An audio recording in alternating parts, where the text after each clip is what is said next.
Quem sou eu para que o Rei dos Reis salvasse a mim?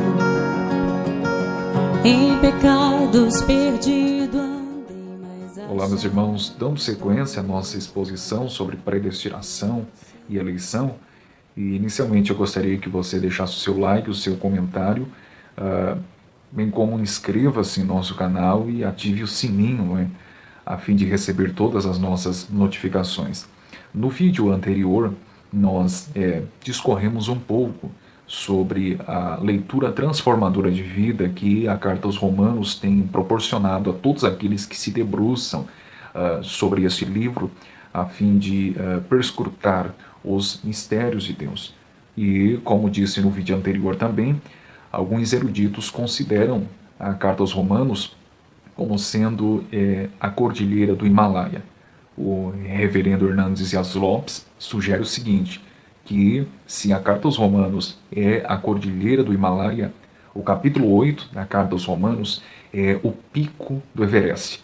Aqui o grande apóstolo dos gentios, isto é, Paulo, ele atinge o clímax, o ponto culminante, o ponto mais alto dos mistérios inefáveis de Deus. E para tanto, para este vídeo e os próximos, eu gostaria de pensar juntamente convosco, especialmente os versos de números 29 e 30, onde o apóstolo Paulo ele faz 5 grandiosíssimas, preciosíssimas e maravilhosíssimas declarações que na verdade é o fundamento da certeza da nossa salvação.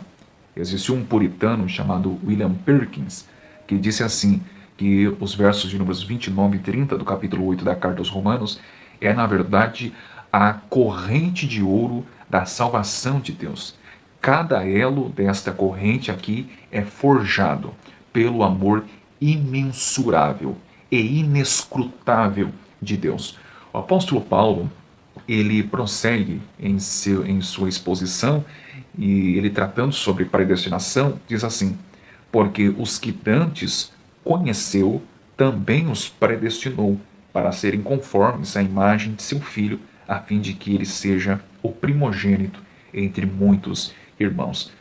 Percebam e compreendam, pois o apóstolo Paulo diz, os que dantes conheceu, também os predestinou. Este conhecer de Deus não é um conhecimento intelectual, onde Deus olhou no corredor da história e anteviu, quem responderia de forma positiva à oferta do Evangelho.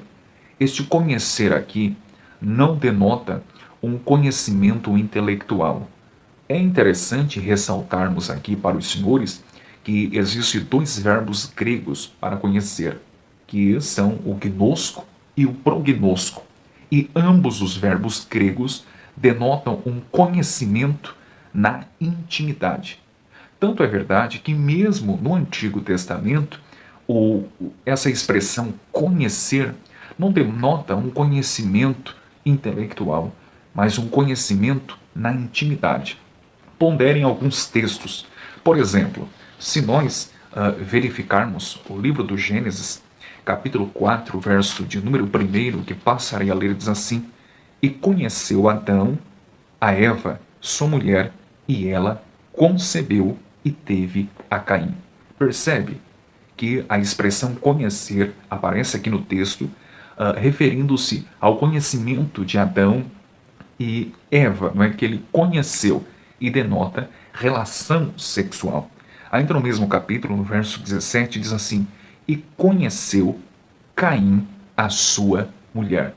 Percebe que não denota um conhecimento intelectual, mas um conhecimento na intimidade. Essa expressão aparece também agora no Novo Testamento, que por sua vez é o capítulo de número 1 e o verso de número 25, que diz exatamente assim, e não a conheceu até que deu à luz seu filho, o primogênito, e pôs-lhe por nome Jesus. Percebe que nessas 3 passagens bíblicas a expressão conhecer aparece e denota um conhecimento na intimidade.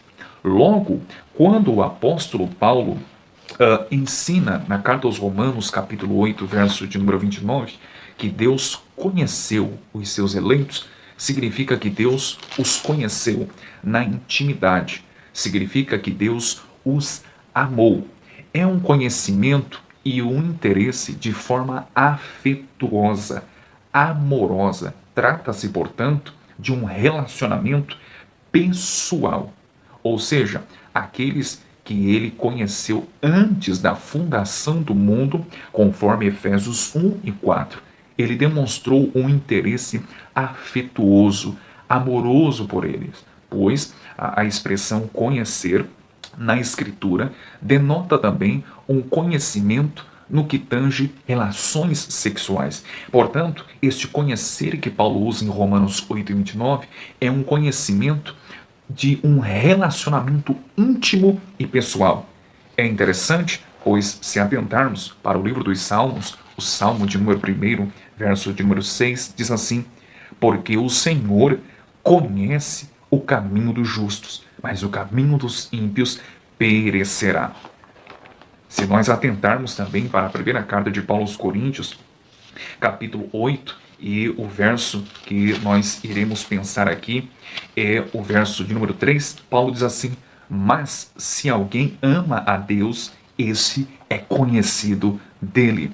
O mesmo apóstolo Paulo, agora escrevendo a sua segunda carta a Timóteo, no capítulo de número 2, e o verso que eu gostaria de chamar a vossa preciosíssima atenção é o verso 19. Paulo diz assim: todavia, o fundamento de Deus fica firme, tendo este selo: o Senhor conhece os que são seus. Portanto, é um conhecimento pessoal e íntimo. Logo, quando Paulo diz que os que de antemão conheceu, a estes também predestinou, a tradução mais correta e uma tradução possível também aqui poderia ser mais ou menos assim: aos que de antemão amou, a estes predestinou.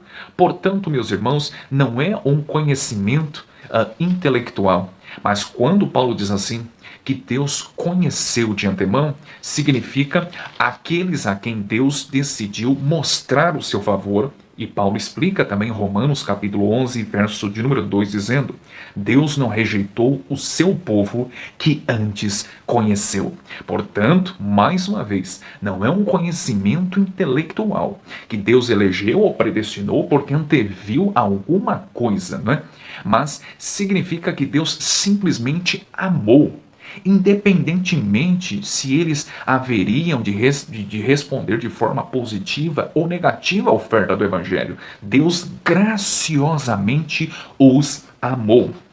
Este conhecimento não é um conhecimento intelectual, mas significa, esse conhecer significa saber o que foi decretado que vai acontecer.